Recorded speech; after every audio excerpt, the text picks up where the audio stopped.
Good morning, everybody. Welcome to SoapBox Slam, and this is a show where I talk about things all across the world or the country, and I get on my soapbox and I slam what I think. I slam the issue. I slam it all. And today's issue, I want to talk to you about Chicago, the Chicago Bears, Chicago sports, Chicago arena, right? For those of you who live in Chicago and are a Bears fan, or maybe live in Chicago and aren't necessarily a Bears fan, but care about the city of Chicago and would like to see a beautiful thing happen in Chicago, right? I'm on my soapbox today because there's been a lot of talk over the last year about the stadium, right? The Chicago Bears Stadium.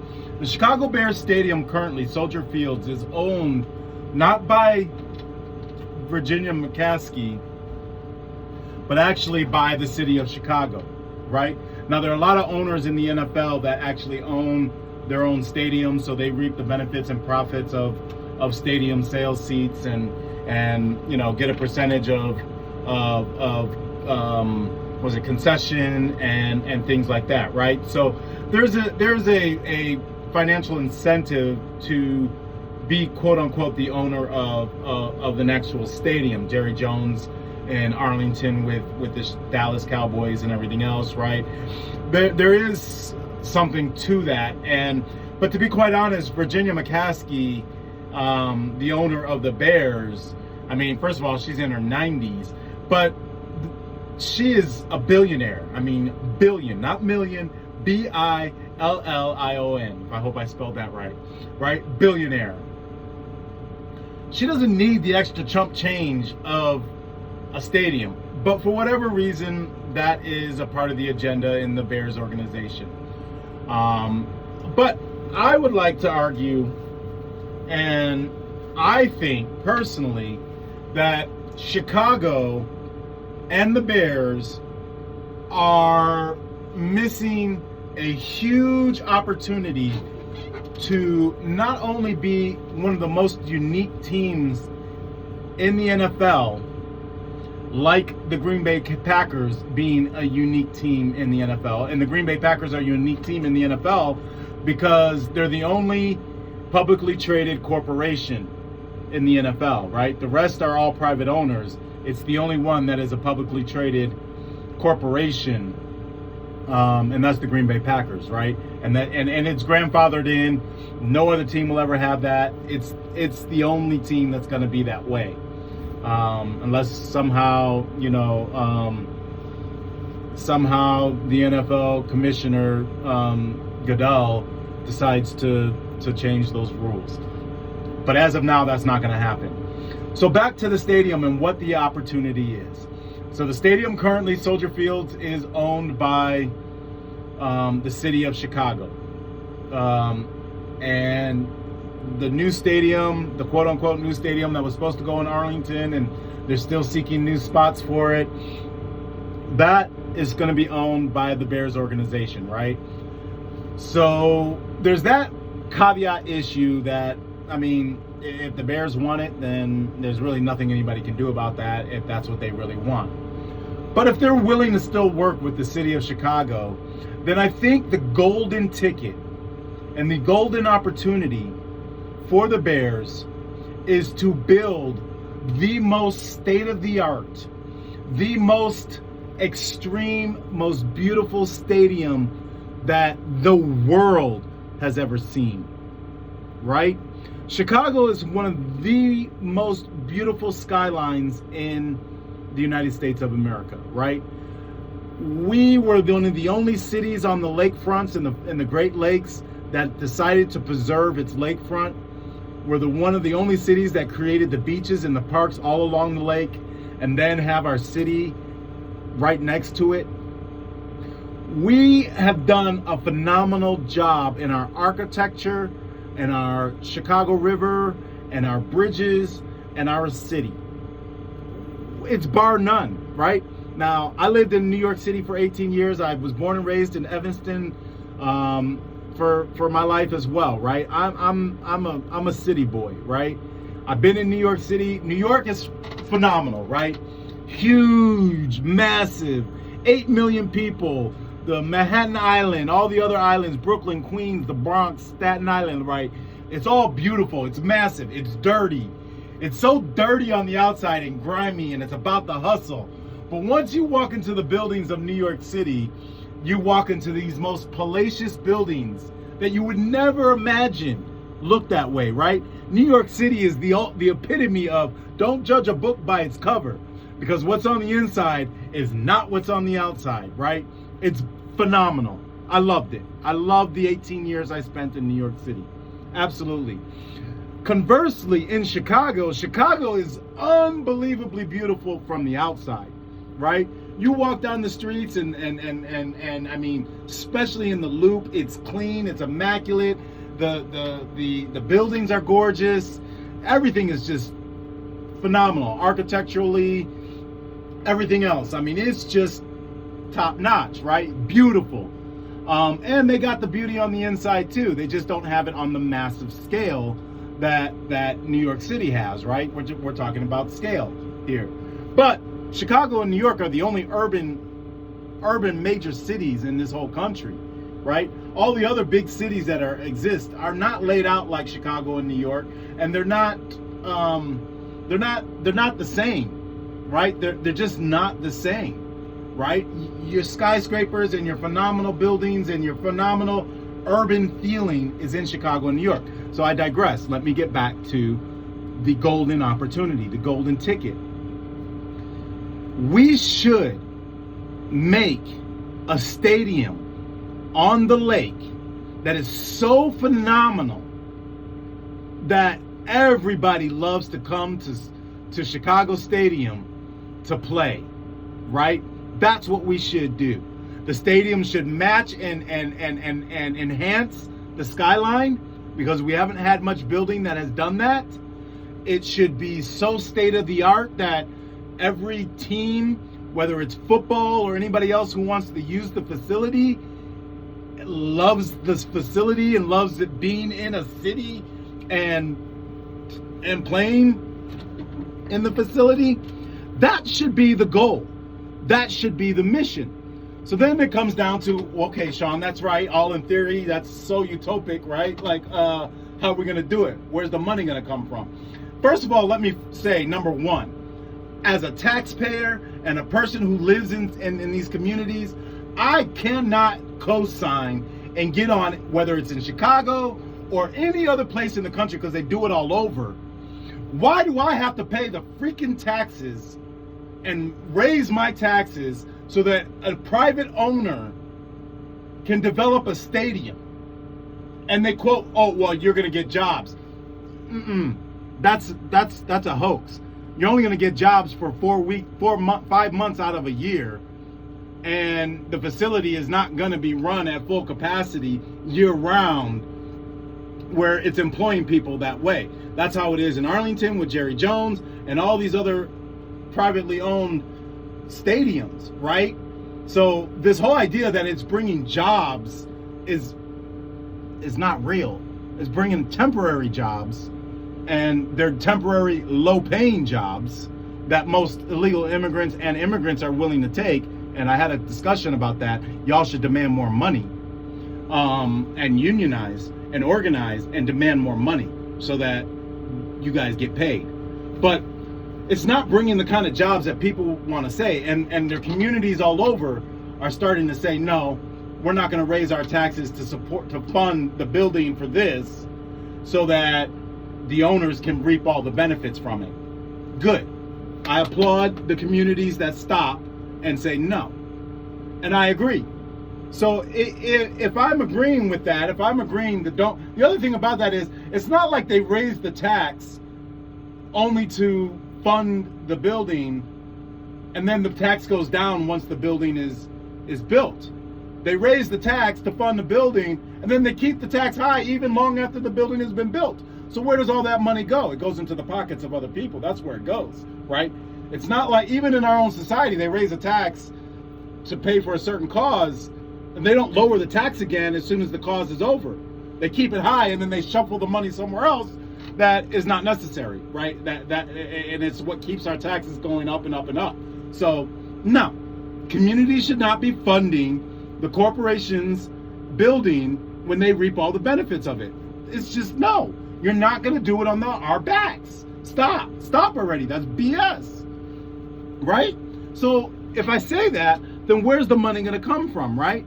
Well, we could be creative in raising the money to make this state-of-the-art phenomenal stadium that the Chicago should invest in, right? It's what Chicago should do, hands down, bar none, absolutely, no doubt, for sure, no questions about it. That's what we should do as a city and everything else. So where does the money come from? There are approximately 3 million in the city proper, right?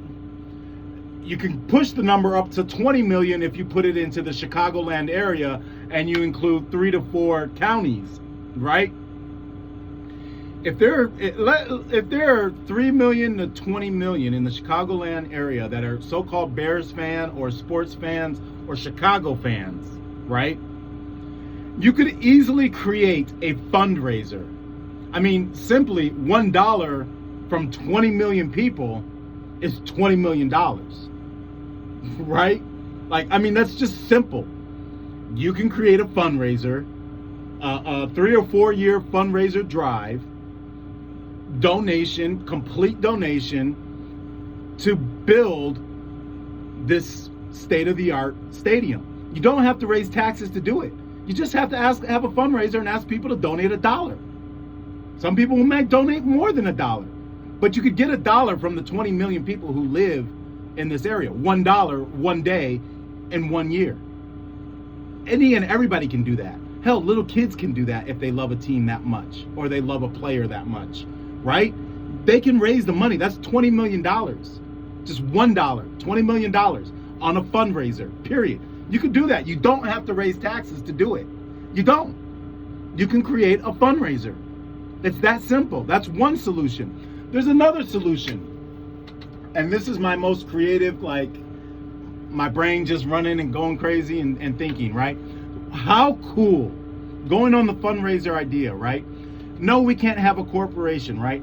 But how cool would it be if the city of Chicago issued a type of city bond, right? Call it a $5 bond that the city issued. It came with a certificate, and it was a part of a fundraiser to build the city, the state-of-the-art city stadium, right? You can call it City Stadium, Chicago City Stadium, CCS, right? The CCS Stadium or CCS Arena, whatever, right? The city could create like a certificate, a bond. I mean, even if it was a CD, a bankable CD, right? That everyone created, a city bond, a government bond that was created, that the city, that people in the city could buy. Issued a certificate. You are a purchaser and a owner, part owner in the city stadium. Thank you for your help. And in exchange, you would be assigned a lottery number. And X amount of seats in the new stadium would be designated. Call it 2,500 seats would be designated to everyone who donated in the fundraiser or in the city bond. 2,500 seats would be donated always to these people who invested $1, $5, whatever it is, right? The certificate issued, you get a lottery number, and each game, each home game, you would have a lottery drawing, and any person who invested in the new stadium would win a seat. I mean, they paid for it, would win a seat to attend the game, right? Like, what a wonderful way to incorporate all of the city, get everybody involved, create a community bond. Everybody who loves the Bears, everybody who loves the city. It creates a synergy and an energy and a spirit among everybody who participated and wants to see this through, right? It's a give and take. You created this system of donation and fundraising and this bond certificate idea that would make the everyday person feel a part of the process and feel incorporated and feel included in the development of the stadium in which their beloved Bears play, right? You could do this, and it would not be difficult. It doesn't seem so far-fetched to me. I mean, it's not like I'm dreaming in La La Land on the clouds, right? Like, this is so utopic that it's so unobtainable. No, this seems really, really rational and really realistic, and a way to incorporate the people. And it doesn't have to raise taxes. You're doing it based on donation. You could have all kinds of events to raise the money. It could be a wonderful way to solidify the city of Chicago and the people who love Chicago, right? It doesn't have to be this forced tax and this forced money thing. Try to do it in a way that incorporates everybody, and designating a set amount of seats and having a lottery. Oh, once you've won the lottery, your name would go to the side, and until the entire, this is a city bond that could be passed down from generations, until everybody who invested and got a lottery attended the game. Period. They got to go to a game. It may not be this year, it may not be, hell, it may be in 10, 15 years. But you're able to hand the bond down and transfer it to somebody, and they would get a ticket to the game because they invested, right? Give and take. You helped us, we're going to help you participate. The other thing that I think, a golden opportunity that the city of Chicago is missing, especially with Chicago Bears and everything else, is I think the city is missing a phenomenal opportunity in the time of streaming, a phenomenal opportunity to reinstate WGN9. Now, WGN9 was an exclusive team that aired the Chicago Cubs, and you could turn on Channel 9 anywhere in the country and catch a Chicago baseball team, the Chicago Cubs, play. What I think an opportunity that should occur with the Bears is the Bears ought to recreate Channel 9, create a streaming service that airs all of the Bears games. Home games, away games, whatever it is, and then the people can buy into the streaming like Channel 9 to I say the Bears, it could be Chicago's streaming service. WGN9 was a network, a station network. This could be a station network that the city has, and again, another way to recoup and reunify Chicago and put Chicago back on the map that everybody gets to watch. A free streaming game. That you, and I say free, maybe we pay for it. Maybe, we don't have to pay the same, NFL ticket, $500 for an NFL ticket because the Bears are out of network and you live in a different state now, but you're still a Bears fan and you got to pay $500 for the Sunday ticket just to stay loyal to your team, right? That's outrageous. You can undercut the market tremendously. You could get people who are designated to teams, particularly the Chicago Bears, and I'm talking about the Chicago Bears here. You could get people dedicated to the team willing to pay, it's $49 for NFL Plus. Call it $100 for the streaming service to always watch a Bears game. And that streaming service can expand. It could be all the Chicago teams. It could be all of everything. It should be about Chicago sports, right? And they're always going to air no matter where you are. You pay for Chicago teams and you're able to watch, right? Whether it's Blackhawks, baseball, Sox or Cubs, or football, or basketball, or whatever the case may be. So the golden opportunity here that I think everybody is missing is the idea to get the community back involved and take it out of the hands of taxes and corporations, and just boots to the ground, grassroots fundraising, commitment by the community for the community, right? And the stadium, where do you put it? Well, first of all, Soldier Field is a landmark, right? So we're not going to tear that down. But geez Louise, we landfilled half of that length front. So we can, and there's midfield and there's more campus area. There's space that we can create this, and it needs to be phenomenal. So let's do it. Anyways, that's my slam. I'm on my soapbox about the Chicago Bears Stadium. Listen to what I say. Tell me what you think, and hear me out, and tell me what you think. Like I said, I mean, I think it would be a golden opportunity missed for us to not make a stadium that is a staple to the skyline and a phenomenal facility. That's my slam.